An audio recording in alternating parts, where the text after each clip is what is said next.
This is Chengdu, the park city. Chengdu is the capital of the southwestern Sichuan province, situated on the fertile Chengdu Plain. The city was founded by the Kingdom of Shu in the 4th century BC, which means it boasts thousands of years of history and has unique sites like the oldest irrigation system in the world that's still in use, Mount Qinshan, one of the birthplaces of Taoism, the biggest stone-carved Buddha, and of course, this is the home of giant pandas and so many other things. It's one of the fastest-growing cities in China, super modern and futuristic, an eco-city with new areas resembling the luxury villas of Dubai.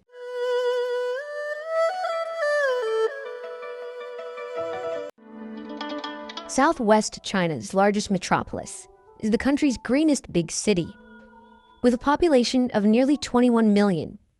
In the 2nd century BC, Chengdu was one of Earth's largest civilizations, with 350,000 inhabitants. In the 11th century, the world's first widely used paper money was created here. Tianfu Square is the main square of the city, and it's surrounded by different buildings.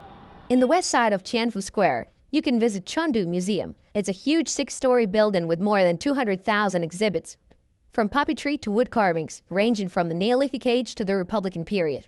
It's free of charge. 这是打水的，集水的，好集水，看手里拿个罐子来打水的，知道吗？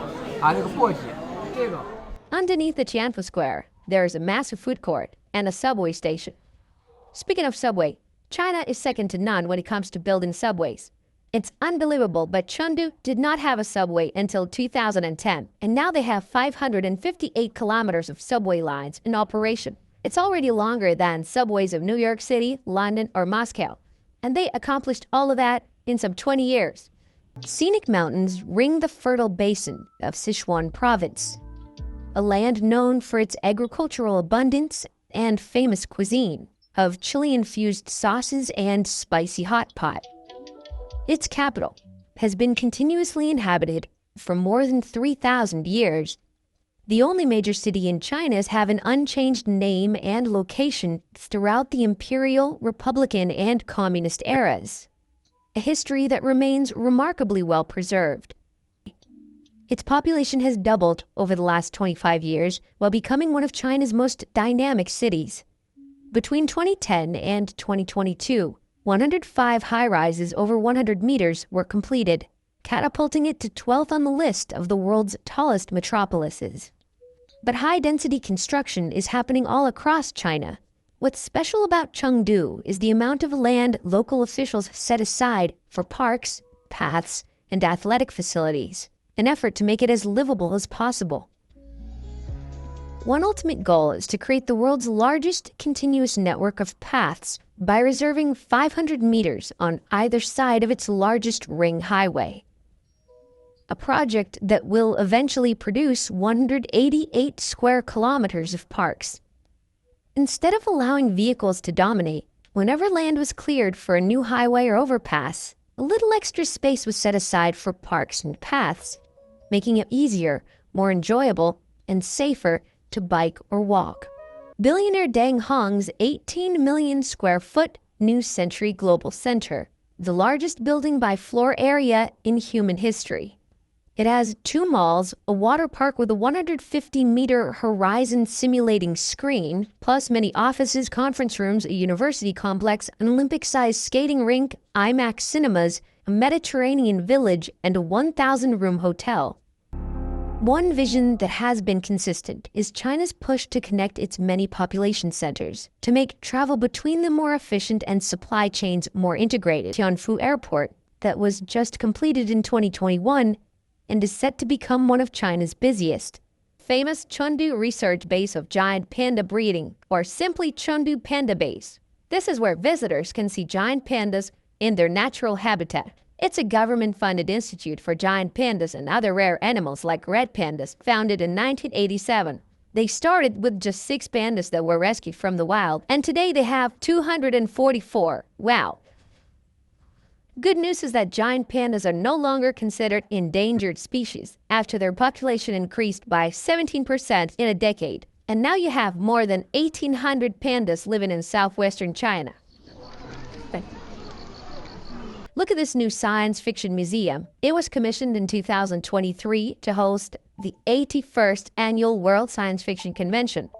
The design resembles a 7-point metallic star floating on the glassy surface of the lake, reminiscent of a spaceship touching down on an alien planet. It was designed by London-based Zaha Hadid architects. And can you believe that it was constructed in just 1 year? That's impressive. Inside, you'll see some exhibition halls and a time tunnel. One of the bridges is particularly well known. It's Anshun Bridge, one of the symbols of the city. This 81-meter-long bridge has a long history, and the original construction can be traced back to 1746. During Marco Polo's travel to China, it was one of the 4 bridges that impressed him deeply. It was damaged and rebuilt many times, and what we see today is a modern bridge, but it's still magnificent. Local people love to play mahjong. Even business people sometimes negotiate deals while playing mahjong. It's not the only game they play around here. Meet Chinese chefs.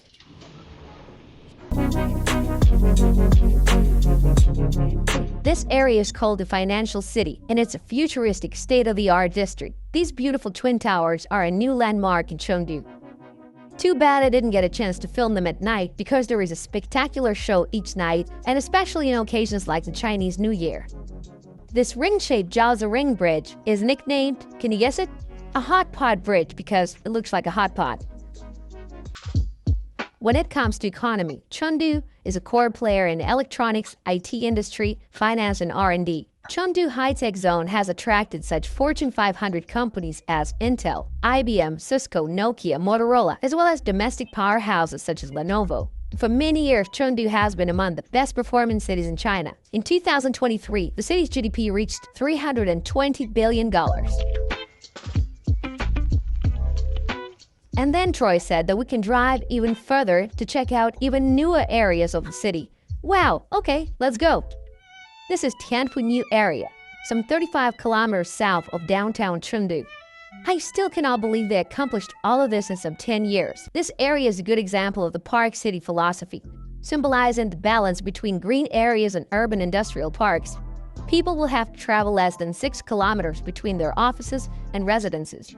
This will greatly reduce the city's traffic jams. And if you have to go downtown, there's an expressway that is free of traffic lights and a subway line. Yes, even this remote area is already covered by subway. This lake is called Xinluan Lake. It is a massive artificial lake brimming with vitality. You can hire a rowing boat or just lie on the grass or play some ball games. Yunxi Road Pedestrian Street is a bustling commercial street with a 100-year-long history.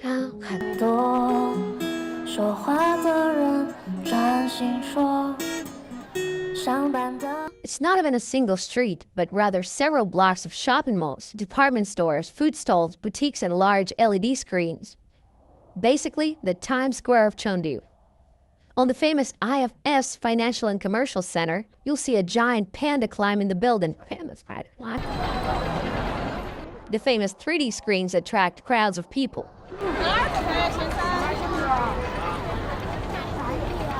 Chengdu TV Tower is an iconic part of the city skyline. I wanted to visit this 339-meter-tall tower, but its observation deck, unfortunately, is currently closed. Now, let's explore the surrounding area. Dujianyan City, some 60 kilometers away, is basically the backyard of Chengdu, and it's the best destination if you love nature. To get here, you can take a 30-minute train ride or simply jump in a taxi, which will get you here in about an hour. Mount Qinshan is a must-visit destination. It's a gorgeous scenic mountain that is divided into the front and the back mountain. The mountain is covered with evergreen forest, and the name Qinshan means mountain of green.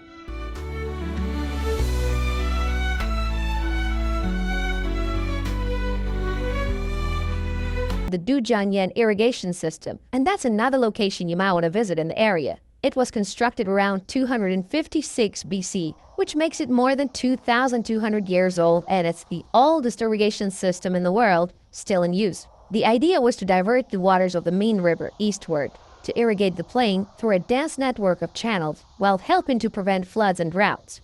This system has survived basically in its original form and enabled Chengdu Plain to become the land of abundance.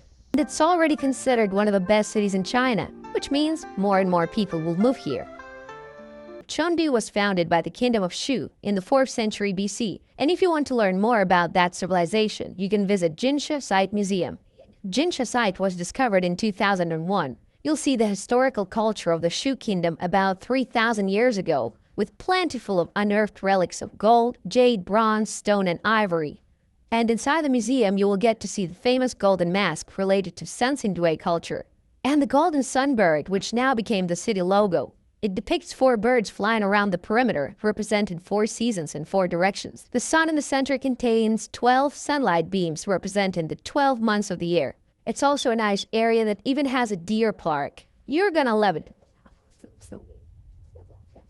There are many more important temples in the city, like Wenshu Monastery. It's an active Buddhist temple where you can see many locals worshiping and burning incense. It has a history of over 1,000 years. Chengdu has a monsoon-influenced humid subtropical climate and is largely warm with high relative humidity all year round.